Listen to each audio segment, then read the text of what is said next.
Good afternoon. I'd like to take a moment to welcome our live stream audience as we close out Invest in Your Future 2018. As we begin, I'd like to acknowledge that the University of Alberta respectfully acknowledges that we are situated on Treaty 6 territory, traditional lands of First Nations and Métis people. My name is Dr. Deanna Davis, and I am the Professional Development Instructional Design Specialist for the Faculty of Graduate Studies and Research, and I'm happy to be your host here this afternoon.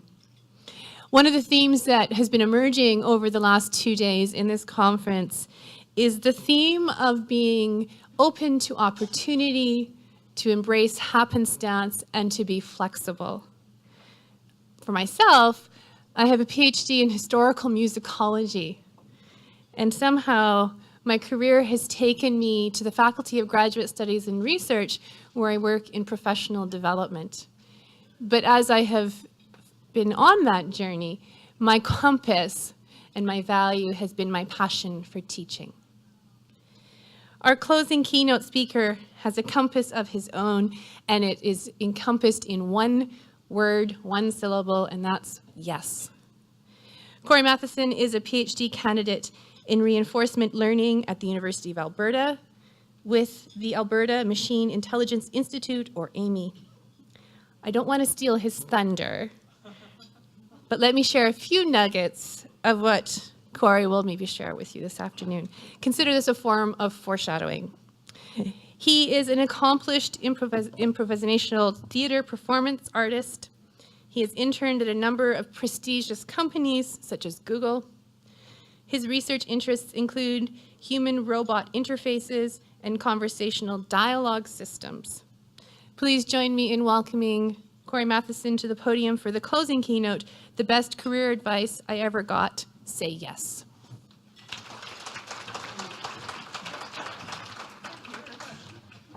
Thank you so much. How's everybody doing? Good. Let them hear you on the live stream. How's everybody doing? Good, fantastic. My name is Kory. Hello to everybody on the live stream. How's it going over there? I can see you in person. You're not on the live stream. If you're in person here and also on the live stream, that's a weird one. I'm so excited to be here talking at this session. Deanna asked me, I immediately said yes. I'm so grateful to have an opportunity to share my experience, and I hope that it's somewhat meaningful for you. I'm going to give you a lot of information today.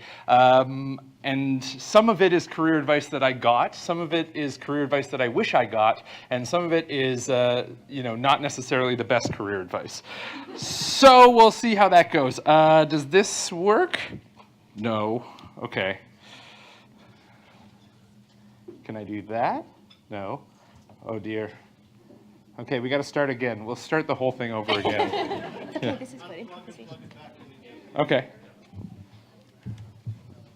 It's okay, I'm used to improv. I'll just fill some time now. Just by a round of applause, who here has seen improv?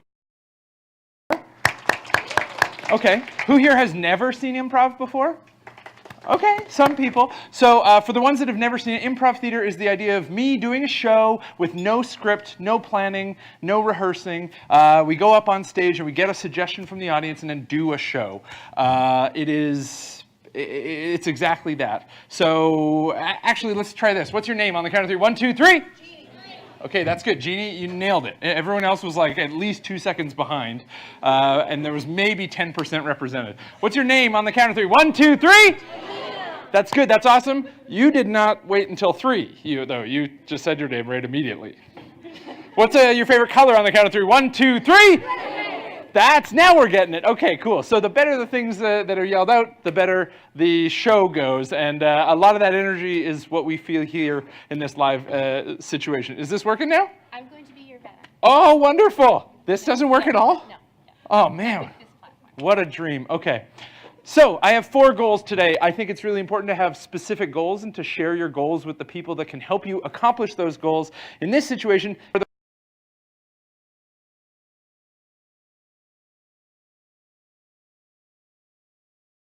history of what improvisation is, what rapid fire is, and how I kind of got into improv, to share with you some of the joy of improvisation, and then to give you 6 precious gemstones that you're going to collect along the way, which I really hope will help you on your journey, on your career journey. Cool? Oh man. So first off, there's 3 things that I want to say. Opportunities are hidden. This is some really good advice that I got early on, which pretty much means that opportunities don't often look like opportunities when they present themselves. Opportunities often feel like disappointments. They feel like setbacks. Opportunities are not something that immediately look like opportunities. Second, trust your instincts. So I'm going to tell you a lot of things today, but I want you to trust your instincts. If something doesn't feel like it's necessarily pertinent to you, you're probably right. And I'm not going to be able to present you all something that's immediately applicable to yourself. So trust your instincts. If it doesn't feel like it's something you want to work into your own path, your own journey, that's totally fine. And on that note, it is your journey. So this is your path, you're running through it. I can only be some advice along the way, and it might be the advice that you want to hear, it might be advice that leads you in a completely different direction, but just like, I'm sure a lot of the speakers have said, this is your journey, it's completely yours, and it's up to you to decide how that looks. The one thing that we can choose in this world is how we feel about what's happening. Everything else kind of is external to that. So embrace the idea that it's take ownership over your own journey. Cool. So this is a graph. I love graphs because I'm in science. On the x-axis is time. On the y-axis is the greatness level. This is what I would consider to be the average career path. It's also the average story path. So it often starts off pretty great. We're young. I mean, you do a lot of things and you're rewarded for doing a lot of things. And then you start getting into this world where you have to decide certain things and sacrifice certain things. And that gets you into this awful little moat. And then eventually you build yourself out of that moat. So just know that everyone is kind of going through that, myself included. To be personally quite vulnerable, open, I am currently going through the job hunt right now. I'm interviewing at companies. I'm hearing news from certain companies about jobs that are open to me or not open to me. And it's so funny and timely that I'm doing this talk on good career advice at a moment when I'm less certain about my career than ever before, and probably ever in the future. Today is a completely high randomness and entropy day. So yeah, it's funny that I'm giving the talk today. Cool. So with these caveats out of the way, this is me at 6 years old stealing my grandfather's car. Apparently we drove it for a while and they were like, we got to take a photo of what that would have looked like if we were actually able to take photos of that moment. So we redid it here. This is an artifact that you never see anymore. This is what film looked like when you took pictures with film. Anyone here use film ever? Yeah, okay. Some people. Okay. So I'm going to tell you that this is the start of my journey, the randomness, and hopefully explain a little bit about how I'm here today. Cool. So I saw a little bit about who knows what improv is. This is a brief history of improv in one slide. So it starts off way back in ancient Rome, where they're doing Attilian farces. So the Emperor of Rome is like, make me laugh. And then all these people are like, okay, is it funny if I put on this mask? Or what's the weirdest thing you thought of, Emperor? And then they would do something. And then if it was good, then they would live another day. And if it was bad, then they would die. And luckily, improv isn't like that anymore. So then we go forward 2,000 years to the Commedia dell'arte. This is in Italy. We have performers that are putting on masks again. They're playing out certain different plays, and they're really building the foundation. Then we go to Konstantin Stanislavski. Any drama majors in the audience? No? Any artists at all in the room? Okay, right on, a few. Any closeted artists? You might be an artist, but you're also a scientist? Yeah, cool. That's totally me, yeah. Right on. So some of these people you may know, most of them you won't. Needless to say, they're all improv related, and they're the pioneers of the field that I sort of think about a lot. And I think it's really important to look back at the history of the thing that you're studying, because understanding where it came from can give you a sense of what wasn't there in the past and why they thought that the thing you like so much needed to be there. So look back at the past and see that Stanislavski was saying stuff like, sorry, I want to get this quote here. Stanislavski said, "The greatest wisdom is to realize one's lack of it." So understanding humility was what Stanislavski really understood to be so powerful. And that, as an improviser, as someone who goes up on the stage without any planning, it really embraces that we go up with nothing, and to realize how powerful that really is. Then on the bottom are Viola Spolin, Augusta Boal, and Keith Johnstone. Keith Johnstone is sort of my improv grandfather who built a lot of the forms that we're doing. We can go to the next slide. Yeah, cool. So this is now modern day improvisation. On the left is Del Close. On the right, does anyone recognize this by show of hands? Tina Fey, Amy Poehler. Okay, cool. So now we've gotten into the improv that we all kind of understand. Tina Fey wrote a wonderful book called The Rules of Improvisation, where she'll talk a little bit about some of the rules that I present, but in her own framing and in her own way on her own journey. Cool. So this is me in 2005, literally bringing a brick to a cathedral in an improvised scene. This is what improv usually looks like. It's like weirdos, you know, kind of miming around, hoping that something makes sense. This is me doing improv in high school with 3 of my best friends, and the only thing that I wanted to do in life at that time was make this guy laugh, which is why I love this photo so much, because he's like laughing at what I'm doing. And that was my number one goal, is that I just wanted to make him laugh. And that's how I fell in love with improv. Because he said, hey, you'd be really good at this because you can make me laugh. You could probably make other people laugh. He challenged me to do that. And so I really value this idea that he's someone in my life that challenged me. Cool. Why improv? I think improv is the most powerful tool that we have, and I like seeing how it's starting to be incorporated into business practice and sports team practice and professional development. I think improv does 3 really important things. It builds trust, it teaches listening, and it really is the gym of life, because there's no other thing in the world, I think, that allows me to like pretend that I'm literally anything in the world and then have that dissolve in 2 minutes. So over the course of an improv show, I will play 14 different roles. I will live 14 different lives with 14 different backgrounds, and I can really feel what that's like, which is why I really like improv so much. It allows me to experience so much in these safe, imagined worlds. It's why I think it's so powerful. Now, I think that there's a few direct connections in between careers and improvisation. The first is some advice that my friend Julian Fade gave me. Over the course of presenting this talk in practice to a lot of the people that I value and admire in my life, I asked them what the best career advice they ever got was. My comedy partner Julian Fade said that your career is not just what you do in between 9 to 5, but it's also what you do in between 5 and 9. Because it is what makes you. And though we don't like to be defined by the work that we do, we are defined by our own development. So it's the entire 24-hour process. Now, he also says that 70% of people aren't happy with their jobs, and I just don't like that stat. It's really disappointing.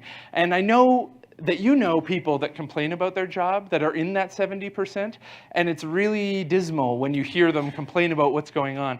And I don't think we need to be part of that 70% if we see every job as an opportunity. Everything we do is an opportunity, and it's an opportunity because it's on us. It's on us to make the change. And every change that we make allows us to open new doors and try new things. Just like in improv, you have a whole bunch of opportunities to try new scenes. Cool.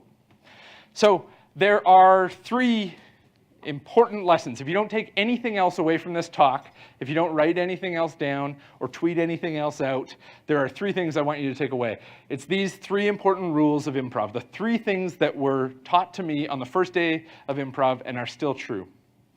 Yes and, active listening, and positivity and perspective. Has anyone heard yes and before? This concept of yes and? Okay, there's maybe 10%. How about active listening? Okay, and then positivity and perspective is something that we know, yeah?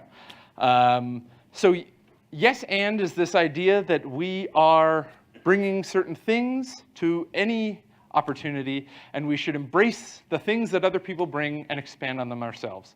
Active listening is the idea that listening isn't just waiting for your turn to talk and then talking, but it's actually hearing what the person is saying, why they're saying it, and what they're not saying. And positivity and perspective is the idea that it's more fun if life is positive, and that's a lot up to you, because the one thing you can control in your life is how you feel about things.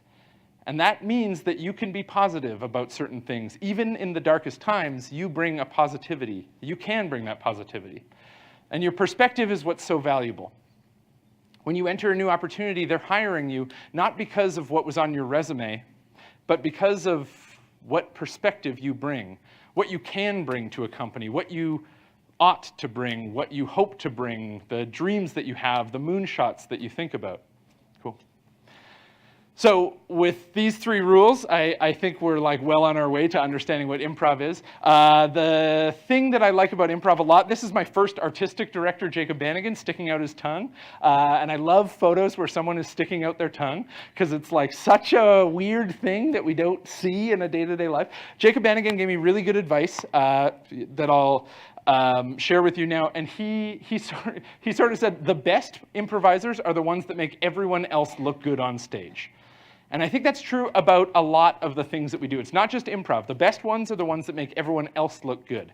And through making other people look good, we really imbue ourselves with a certain sense of elevation. We are uplifters, and it's so fitting that I would be standing beside a banner that says uplift the whole people. It's a quote from Henry Marshall Tory that really, I think, echoes this wild slide of another artistic director giving me the finger. But it's like, I think this thing says this, that we should feel responsible for uplifting everyone. And the best leaders are the ones that can elevate and amplify. And the best improvisers are the ones that make everything else look great on stage but themselves. True selflessness is what's real beauty.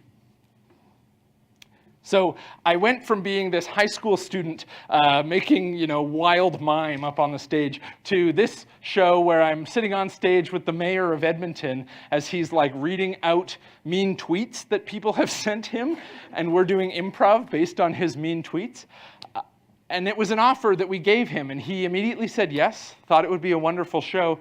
And I think often about how I got from a place where I was, just a high schooler making that one guy laugh to now making the Mayor of Edmonton read mean tweets to an audience full of people. It's my journey of improv that I'm excited to share with you. Yeah. I think that improv is the most important part of my life, and it's really influenced a lot of the science that I do too. And it's only because I committed so deeply to my hobby that I truly understood what I wanted to do in my profession. So this is me at halfway through 2 different improv marathons. This is me up awake for 24 hours of a 50-hour marathon where I played this character for 50 hours. This is a character named Tony Clifton, which is a character from Man on the Moon. In London, England, and I played that guy for 50 hours. This is a character named Zombie Number 4, which is an extra in a zombie movie, but I had to play Zombie Number 4 for 50 hours. And I really understood what real improv was about, because you lose any sort of judgment at 50 hours. You really are just saying what's coming to you. It allows you to truly move and adapt and respond without any sort of hesitation. Now, I took that advice, the best ones are the ones that make everyone else look good, and I turned it into a show called 15 Minutes of Fame. This is me doing 15 Minutes of Fame with a fantastic volunteer. What I did was I asked everyone in the audience to stand up and then got everyone to sit down that had ever done improv, that had ever done drama, that had ever done a speech, that had ever thought about public speaking or practiced it, that had ever been on a stage or looked into lights, and this was the one guy left standing. Had never done it, and you could tell that I'm honest because he's got his hands in his pockets. No one who ever has any sense of stagecraft would have their hands in their pockets on stage.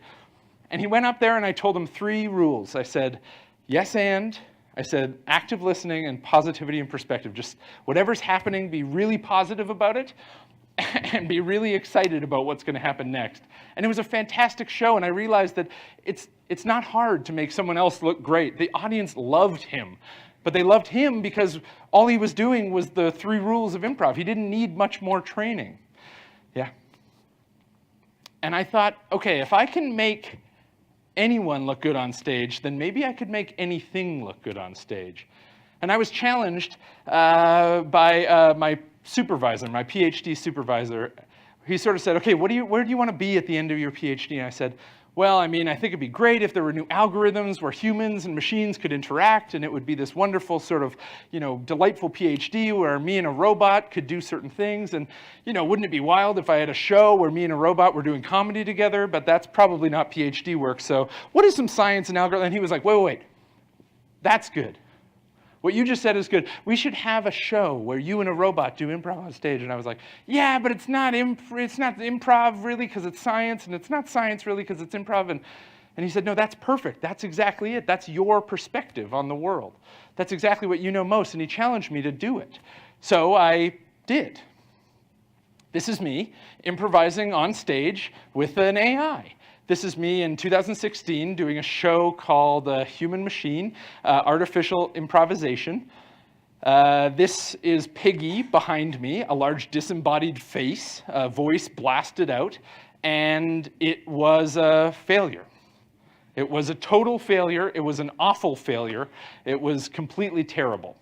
Like, it couldn't have gone worse. It was sexist, it was bad, the system broke down, and then when it did wake back up, it said something even more offensive. The projection didn't, that photo was the 13 seconds that it actually looked normal, and I wasn't sweating and awful.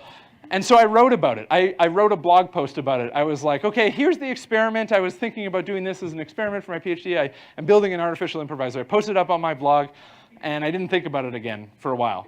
Oh yeah, you can see April 8th, 2016. That's wonderful. And after that, moments after that, a few days, this real weird dude emailed me. This guy. And this guy was about to change my life because he sent me not just any email that you'd get, he sent me the longest email I've ever received. It clocked in at 24,000 words. So I've summarized it here, exactly what it said, because I don't want to post the whole thing. He said, your system's broken, let's work together, and screw you for doing it first. He didn't really say screw you, it was more like I was reading between the lines, but he knew how to make my system better. He knew how to say, yes, that's right. And here's how to do it better. And I want to work together with you on that because I have my own perspective on what this is. Because he was actually listening to what I was saying. What I was saying wasn't, oh man, I failed and the world is awful because this is never going to work. He was hearing that I was actually saying, I need help. I need help to make this thing great. And I know it's going to work, but I need someone who can yes and my idea. Yeah. So we started working together. This is a show that we did called Binary 2, which was a long-distance remote show where he would do a show in one place and I would do a show in another. We developed a pretty cool relationship where we could work in different theaters in different countries and bring our own perspective to the show. This is us doing that show, that performance live for an audience. So here I am on a big screen projected in London, and he was projected on a big screen in Portland, Oregon, where I did the show. He had a robot on his side. We had AIs communicating. At one point, we made the AI on his side do a scene with the AI on my side, and it was awful. It was really bad. Also, we scheduled this show to happen right at daylight savings time, so it totally got the time zones mixed up. And as we were doing the show, a wedding party came into the theater, and we're supposed to do a wedding rehearsal, and I had a groomzilla what is going on here? This is the weirdest looking thing. Meanwhile, Piotr's acting his heart out for an audience in London. So it was a failure. And we had a reviewer in London at the time who said the show was chaotic. They didn't know what they were up to. They weren't prepared for what they were up against. And frankly, you shouldn't do improv with robots. So we didn't listen to that reviewer, and we took this show to Edinburgh. And we did this show live for 6 nights in the Edinburgh Fringe Festival. And we brought audience members up on stage to improvise with the robot. Because if we could make the person look good, the person could make the AI look good. This is the person in a therapy session where the robot is playing the role of the therapist, pouring his heart out about his issues, about his parent issues. This is how we train the system. We fed it 100,000 movies. It's a deep neural network that takes in movie lines and then responds with guesses of appropriate movie lines that it's built from all sorts of different movies. And when it gets something right, like it looks like a good movie line, we give it reward. And when it gets something wrong, we give it a punishment. And we train it for like a month, and we pay a bunch of money to servers so that they can like churn out all this mathematics. I won't bore you with the details, but if you want to find out more, there's a lot of science that goes behind it. This is what the system looks like. We could try to play this video if tech is going to be like on our team. Let's see. An ad for ExxonMobil? This talk is not sponsored by ExxonMobil. Or if it is, like, pay me more. Like, anything that comes from the system, it's generating live in the moment. Blueberry, I created you. I downloaded a voice into your brain so that you could perform in front of these people. But I do not know what I'm going to say. I don't know what you're going to say either. so that's what the system looks like. The interaction is as simple. You can watch more of it. That was from a segment that Bloomberg did on the system. The show itself has had a lot of good press. And in fact, the robot is now in public media, like more well represented than I am. It was labeled comedian extraordinaire on Global News. You can see that there's no Kory in this shot at all, as if like, yeah, this robot's doing such good comedy. But this was a real validating moment. This was a merger of my academic and my artistic life. This was that challenge brought to life. This was a moment where I could go to Patrick and say, like, see, we did a thing and it kind of worked, and there's more to the world than just this artistic experiment or this scientific artsy innovation. There's actually a thing that exists. There is an entity. And this is what I was missing a lot, because improv is a fleeting art form. So what we create in improv dissolves at the end of it. And I really missed having something that I could create and hold on to. What I love about computing science is that you build artifacts, and other people can use those artifacts or software. They can play those experiences that you built or look at your web page that you made. So if you want to find out more about this work, you can go to humanmachine.live and find out more about myself and Piotr. If you want to find out more about the science behind it, you can check out Improbotics. It's like really hilariously timely. One, because of the crazy career entropy that I'm going through, but also because right now in this city is a conference on interactive digital entertainment. Tomorrow in the afternoon, I'm presenting this paper on the scientific experiment that was Improbotics, the show Improbotics, on campus. So it's like, it's all kind of happened in this one moment. So if you want to find out more, you can read the paper scientifically or find out more about the art. Improbotics is an actual theater show. It's happening in Edmonton in January. So tickets are on sale now, and if you want to come and be a part of the experiment, like, you can do that. You can come see this thing. So there is my story. That is kind of how I merged my art and my science. And now I'm going to give you those 6 gemstones that I kind of tried to embrace over the course of my work. The first is yes and. The first is the idea that I told my idea to Patrick or to Piotr or to any of these mentors that I've worked with, and they said yes, and this is what it could be. They really embraced what I was doing. Sure. Because yes and gives us a lot. I don't know if we're going to get the builds on this. This is, oh, maybe we will. Yeah. Yes and gives us a lot.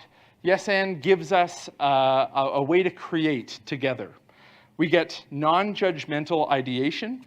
We get collaborative building. But it also gives us an opportunity to be vulnerable. Yes and gives us a chance to create in a space that's safe and fair, where we can bring an idea to the table and know that someone's going to say yes to it at least. At the very least, someone's going to accept our idea, and they're going to try to build on it. So maybe you're thinking that the place you work with, the people you work with would be helped out by this advice, but also think about yourself and how the next time someone brings an idea to you, how you're going to say yes and how you're going to try to elevate their idea. Because it helps to fail, but it really helps to fail together. Yeah. So the second is active listening. Active listening is not just listening. Active listening is listening to everything that they're saying, why they said it, and everything that they're not saying, all at once. Most people respond in their mind before the other person has even finished talking. Like, that's why conversation feels so natural and fast. It's because we're always building the next response while the person is talking. We don't take time to actually listen. Sure. So I really like this talk by Sarah Kay. It's a TED talk. She says, listen, actually listen. Actually listen to what the person is saying, and listen like that person and you can change the world together. Because, as the other presenter said, and like I'll reiterate, like, we are the ones that will make the future. He quoted Steve Jobs, but it wasn't my favorite Steve Jobs quote. My favorite one is, the best way to predict the future is to make it. So know that the person that you're talking with is going to work with you. If you're talking to them, they're one of the like tiny fraction of the 7 billion people in the world that has actually taken the time to speak to you. And listen like they can change your mind with what they say. Yeah. So I want to try an exercise. I want to do improv, and I want to see if it works. Are you up for that? Yeah. Are you up for that? Yeah. Yes, okay, wonderful. I need a volunteer to come join me up on stage. Yes, please, come on up. Give a round of applause. Yes. Yes, wonderful. Hi, how are you? Hey, I'm good. What's your name? Angela. Awesome. Can you take that? Can you try it? Yes. Awesome, fantastic. So have you done improv before? Yeah, a little. Oh, great. That's fantastic. A little bit? Yeah. Okay. A little tiny bit. Just literally one word in one show. Yeah. Okay. Yeah. Was it good? What? Okay. I did not get booed off stage. Hey, congratulations. I have been booed off stage. Not yet, not today. We're going to tell a story, and we're going to do it one line at a time. All right. All right? Yes. Simple? So what's a letter of the alphabet? Any letter? B? B. What's a word that starts with B? I heard banana from over there, but I wasn't like, what? Boots. Boots. It's a story about boots. And we're going to tell it one line at a time. Okay. All right? Make sense? Yes. You got to do this or else they can't hear you on the live stream. Okay. Hi, everybody. Okay, cool. I have the most amazing pair of work boots. Oh, wow, yeah, they are really amazing. Is that real human skin? Yes, it is. It absolutely is. It's every single one of my family tree. Because we are hard workers and we all work together. And I would like to give them to you. Oh, well, first of all, thank you. I really appreciate it. I see you've accepted a gift before. But I wonder, how are you going to include yourself in these boots? Yes, I am, and that's why today is the day to give you these boots. Because I want you to turn me inside out. My tongue will be the tongue of the boot. Let me call my leather. I gotta, Of course, I understand. We want to make sure they fit first. Mm-hmm. I know you've had cold feet before. Yeah, and I need to make sure they fit my weird claws. Yes. Yeah. How are they, by the way? Oh, same old. Chronic toe claw syndrome. It only gets progressively worse. I'm sorry about that. Yeah. Have you lifted the curse yet? No, see, I'm still looking for that leprechaun that I need to sacrifice before, an altar, before I can get to the next step of breaking the curse. Luckily, I know just the leprechaun. You do? It's me! Oh, dear. Yes! Oh, good thing I brought my leprechaun killing knife. It would be my joy! Ow! And so I die, a leprechaun. Dead at last. His tongue falls out of his mouth and lands right in the boot. It glimmers and gleams, and the opening of the boot opens slightly. The claws inch towards it like a magnetic force. Yes, my claws. They're inching towards the boot. But I'm not doing this myself. They're moving me towards the boot. The boots leap onto the claws, and our wonderful hero is elevated slightly off the ground. Great, now that I have this slight elevation, I can go sacrifice him before whatever eldritch gods gave me this curse. And we hear our hero say their mantra that has empowered them on this quest of 16 trials and tribulations, that has held them constant and strong through each universe. The thing they say every morning and every night.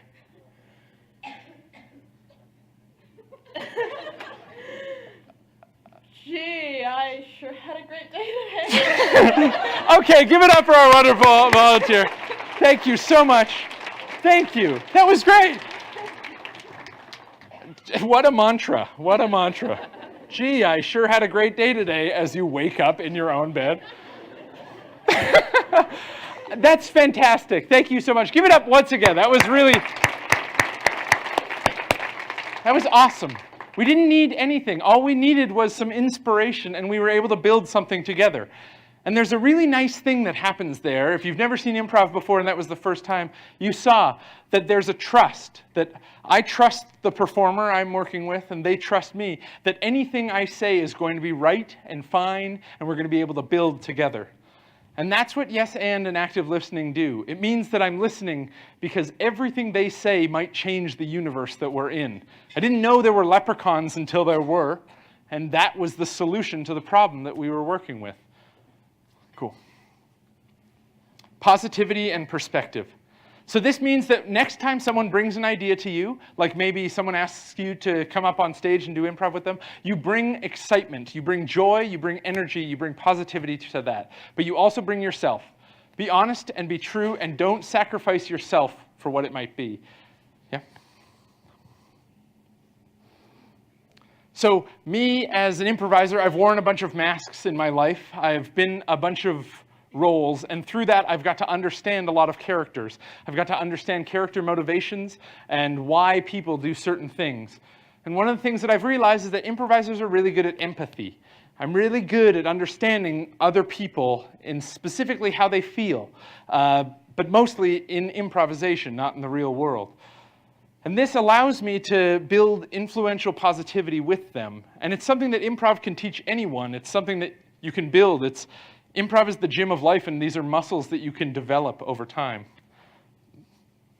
Now, like in that scene, we saw that there are moments where you yourself might have been stilted. You might have thought, I don't know what to do, I don't know what to say, and I want to say this, that you don't need to be 100% right 100% of the time. In fact, in the whole world, over the course of your life, you only really need to be right like 10% of the time. You only need to be 100% right 10% of the time. The rest of the time, you just need to make a decision. And if it's a really tough decision that you're faced with, it's probably because the different outcomes are very similar. So let that resonate for a bit, that when you are faced with a tough decision, it's most important that you're able to make a decision effectively. Not necessarily that you make the right decision, because you don't know it's the right decision until 2 years later, and all of a sudden you're doing improv on stage with a robot. But you have to be able to make that decision and understand that it might be right or it might be wrong, and that failure is great, and it'll be embraced by those around you if you've surrounded yourself with the right people. Because if you're making everyone else great and you surround yourself with other people that are making everyone else great, then it's safe to fail. Yeah? Now you might be thinking like, I am not great at building relationships. So I'm going to give you 3 secrets to building relationships. It's about proximity, it's about random unplanned interactions, and it's about settings which encourage this sort of letting down of your guard, this honest, sincere communication. So don't be afraid to ask a mentor of yours if you can bump into them again, if you can ask them an honest question. Someone who gives you advice in one area of your life, ask them for advice in another, or be that mentor for another person. be able to ask those questions and have those sincere communication and know that they're expecting you to share yourself just as much as you want them to share themselves. Sure. In the career trajectory that I'm currently on, there's something that keeps coming up, which is this idea that the resume gets you an interview. But what the interview is doing is it's really the airport test. It's like, are you someone that I would be happy spending 12 hours in an airport with? And like, I would totally spend 12 hours in an airport with you. You're someone who will jump up and do a weird improv scene with me. It's like, that is so comforting to me to know that you'll jump up in front of people. And that's what a lot of people are looking for in interviews. Is this someone that I can spend 5 days a week with, sitting beside, that I can go eat lunch with? That's the real test. Are you someone who has this kind of character? Because there might be a situation where you find yourself bored in an airport, and are you going to be comfortable with that person? And are you someone that people could be comfortable with? Yeah. Okay, I want to get another little bit of improv going on. There are 2 more volunteers that can come up on stage. This is much easier. You don't have to say anything. You honestly don't have to say anything. I see a lot of people looking around. Yes, okay, there's one volunteer. Is there another volunteer? Yes, yes. Give it up for our 2 volunteers. Come on. Yes, perfect. Come on up. So what's your name? My name is Rita. Rita, nice to meet you. And what is your name? My name is Rehan. Rehan. Rita, Rehan. You can meet each other. Yes. Hello. This is fantastic. So you have to decide, as this picture might show to you, which one of you is going to be the dolphin and which one of you is going to be the dolphin trainer. Dolphin. Rehan is like, dolphin, spirit animal, dolphin. That's why I'm up here. I saw that. Okay, Rita, I'm going to give you this. You are the dolphin trainer. Okay? Your job is very specific. You are going to get Rehan to do something very specific in this room. All right? And this is all about active listening. It's all about building a quick interaction. And it's all about making Rehan look great. All right? So I am going to describe to you the kind of thing that you might want Rehan to do. Like you might want him to go over to that table and pick up that cup and then go over to that table and pour some water into it. All right? So a simple task like that. Like how would a dolphin... So what? For dolphin. For a simple task for a dolphin. Is this microphone on? Hi. Yes, perfect. Thank you so much, Claire. Yes, a simple task for a dolphin. You can do everything except communicate. So all you can do is ding, like a ding. Can you do a ding? Ding, ding. That's perfect. Okay, and you're going to try to do this task. Okay. All right? And you're just listening for those dings. This is how people actually train dolphins. This is, yeah. So I want you to look around the room, think about it, like think about what you might get Rehan to do. Yeah, don't be too obvious. Don't be too obvious because he might be looking in secret right now. Yeah, don't look. No cheating. No cheating. Okay. When you have a thing. Okay. You ready? Yeah. Okay. Okay. And when he gets it, I want you to like ding, ding, ding, ding. Like it's really, you gotta go ding, ding, ding, because then we gotta know. We gotta know, and then we're all gonna celebrate. I hope. Or else we'll just keep doing this until we all fall asleep tonight. Yeah. Okay. You got it? I think I got it. Okay, then we can start on 3. 1, 2, 3. No communication other than dings.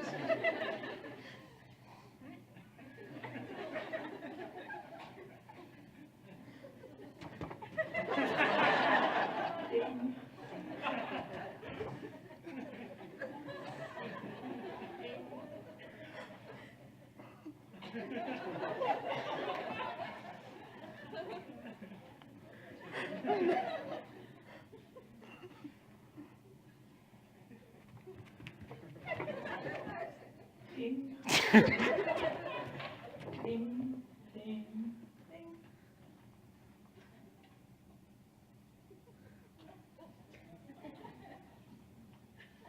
Can't I ding?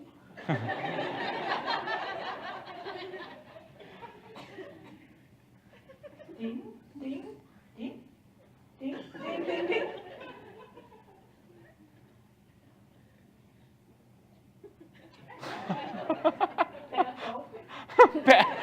Bad dolphin.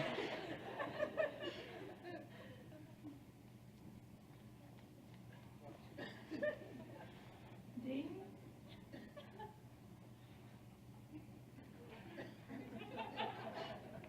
You assume he lives in water. He's very hooked on this idea that he's actually a dolphin, I think.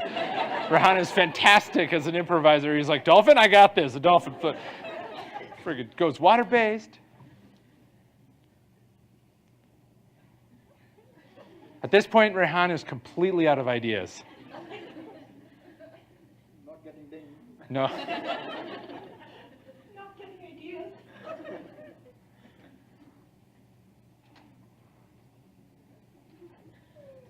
Aww. Don't look at me. I don't know. I have no idea what the thing is. I don't know. I do.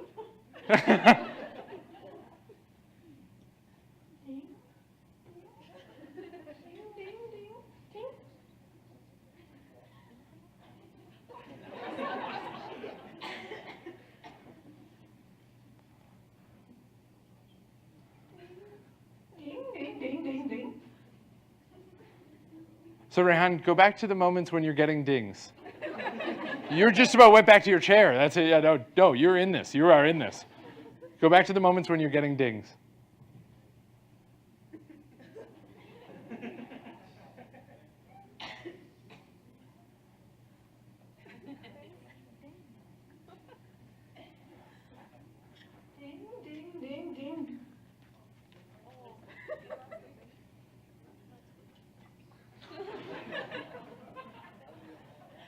Okay, freeze here.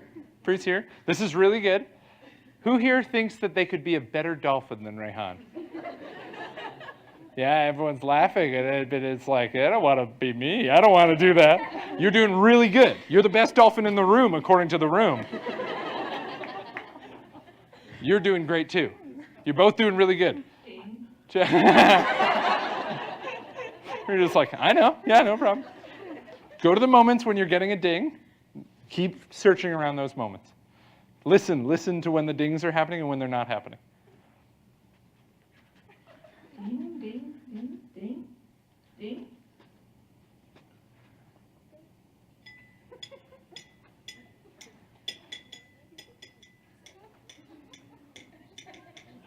I mean, really cool, but no dings. It's like a dolphin that's figured out how to make its own dings. It's like, I don't need a trainer. I'll just ding this thing. I'm getting all the dings I want. I'm doing the total thing. That was a fantastic hack on the system. Yeah. Okay, how about this? You can do dings, and you can also do like a penalty buzzer. Okay, like reward and punishment. Ding, ding, ding, ding, ding, ding, ding. Ding, ding, ding, ding, ding. Ding.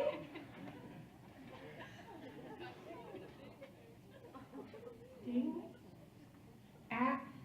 Ding, ding, ding, ding, ding, ding, ding, ding, ding, ding, ding. Is he close? Is it close to getting it? Really close? Yeah. Okay, you were really close. You were doing something that was really right, but you just didn't get it exactly 100%. You're really close. Go back to that moment where you're getting the double dings. Oh, we are going to go nuts when you get this, Rehan. You got to set us free from this purgatory. Ding, ding, ding, ding, ding, ding, ding, ding, ding, ding, ding, ding.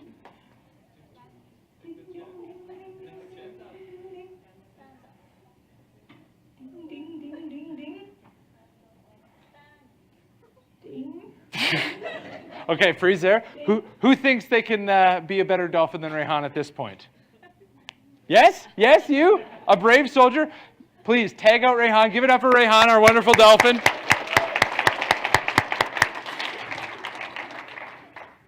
Ding, ding. That's it? Fantastic. Thank you so much, Rita. Give it up for Rita, our wonderful dolphin trainer.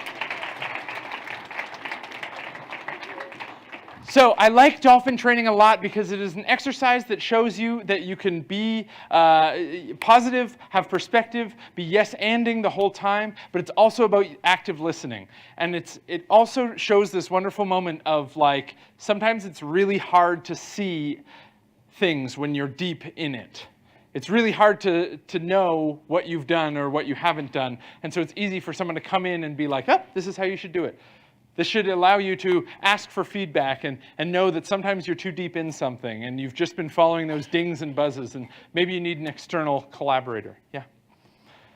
So I'll finish with two more things. One, story is everything. I tried to share my story with you today, but you all have your own story. I would be very curious to hear your story, so please do reach out, and I would be happy to hear it and to continue to incorporate it in my own story. But think about your journey, and it doesn't always have to be a success, because there's more to story than just the full positive arc. There's also that moat.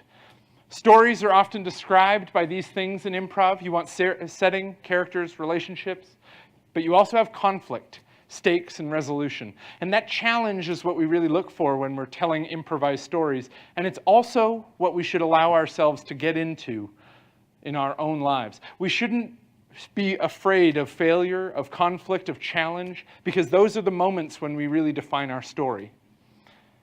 And those are the moments that we can fail. Those are the moments that we can get up on stage with a robot that's unpredictable and it might do something out of hand. Those are the moments when we have a Rehan that is failing for all intents and purposes, but we're loving this moment because it's a supportive atmosphere and we're all doing it together. I hope it was all right for you to come up and fail on stage. Thank you very much. And I hope that you all felt a little bit like this was a moment that we embraced failure, that we were all right with it. Could you imagine how boring that would have been if he was like, I got this, no problem, come here, sit here, and it was like, ding. It would be way less interesting. But the story was that he had so much trouble. He got into such a muck and then had to get out of it. The story is interesting because he failed. And just like our stories are interesting because we've failed, the challenge and adversity is what defines us. Yeah.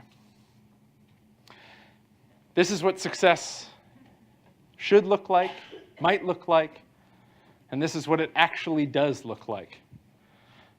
And success isn't always a single vector from one point to another point. In fact, seldom is it ever an arrow. Success is an emotion that we feel. It's the positivity and perspective that we give to a certain set of circumstances. So don't feel bad, don't feel awful, don't feel upset when you think that something you need to get to success isn't immediately obtainable, because the journey is the really important part. The journey is the really exciting part, and they're all steps along the way. And our journeys are our own, and it means that each of these checkpoints that we encounter are just certain things that we get on this journey. It's what makes our lives interesting. Yeah. So before we end, I want to ask 3 questions. Will you try? Yes. Okay, that's pretty good. 6 out of a room of 100 and some. That's like pretty, not bad. I think we really got somewhere today with these ones. Will you have fun? Yes. Awesome. And will you make connections? Yes. Awesome. Thank you so much. If you want to reach out, I'm on Twitter, Kory Math. I'm happy to hear your story. I'm happy to share my story. I write about a lot of this stuff on a blog, certain perspectives on scholarships or internships, those sorts of things. I'm happy to talk about those. And I'm happy to talk about anything else that I talked about today. And if improv is something that you might be interested in getting into or trying out or bringing to organizations that you work with, I'm also really excited to hear that. So with that, I'll say yes and end this presentation. Thank you very much. We do have a few minutes for 1 or 2 questions if we have anybody who would like to ask Kory a question. And I'll come to you with the mic because we've removed the speaking mic or the question mics.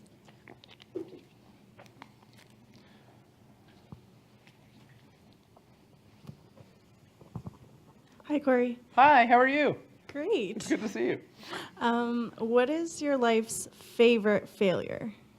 What is my life's favorite failure? Oh boy. That's really a good one. I totally failed to get into a school in the States.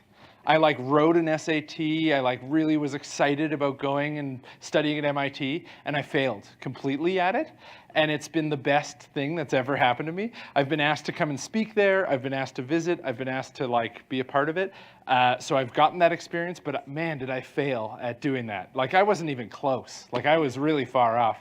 I didn't even make the first cut, and that was so hard in the moment.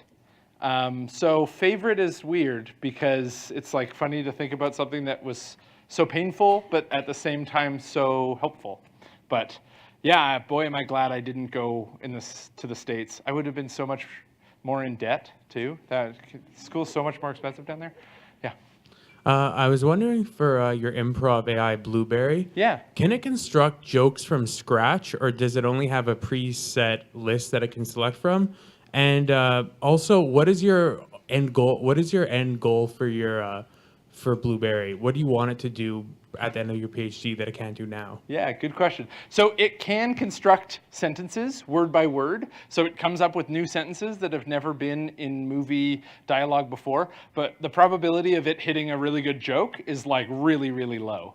And hopefully me as a human improviser, like a little bit more. But the funniness really comes from the fact that it's like putting it together on the spot.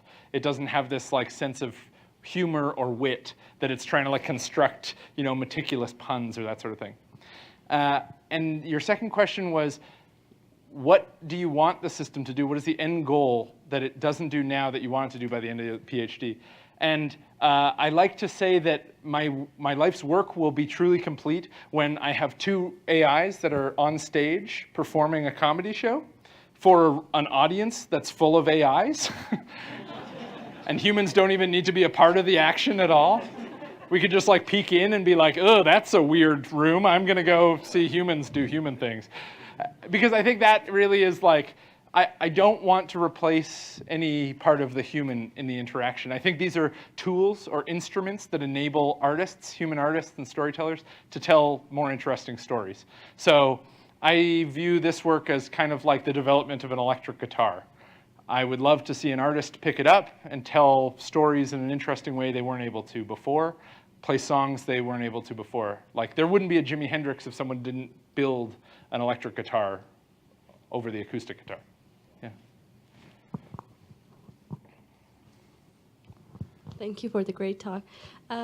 Usually in the scientific world, like being positive is something that is not very much welcome. Like it's as if you're not as good as a scientist if you're not skeptical or negative a little bit. Mm-hmm. So like when you want to be positive in the work environment, what is your advice about the feedbacks that you get? How do you keep up the spirit of being positive?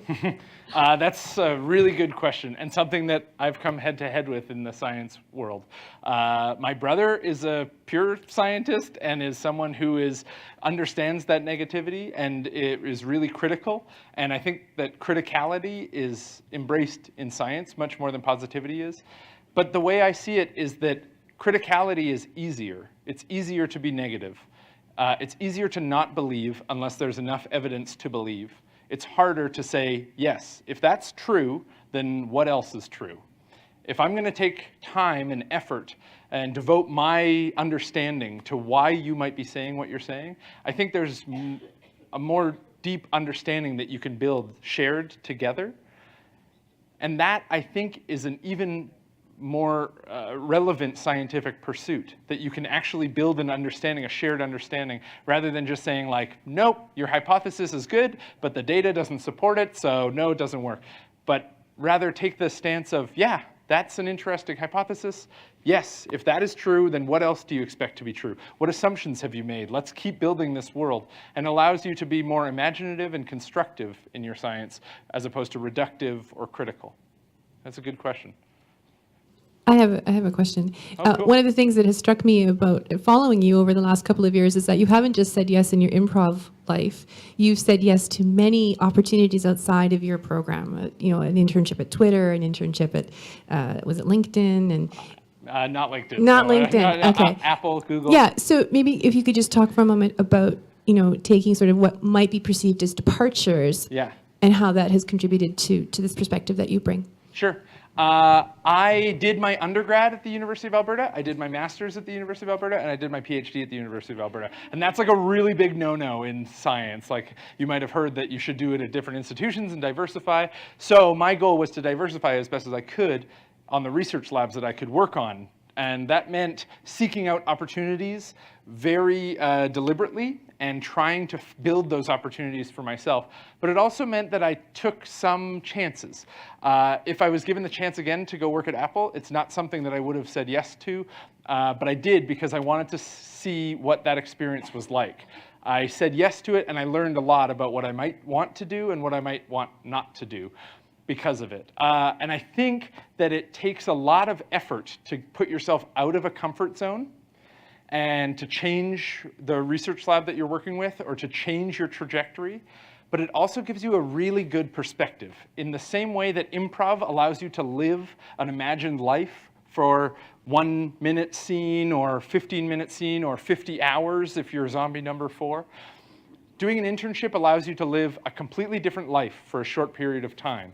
Or going to work in another lab allows you to live in that lab for a short period of time. It's such a critical experience that you won't get if you continue on a certain trajectory. And it might feel deviating, and it might feel like a setback, but really it's expanding the parallel universes that you are exploring. It allows you to take a chance and say, if this was my life, then what else would have to happen for this to be as successful as I wanted or as inspired as I wanted? Yeah. Does that kind of answer your question? Yeah. Cool.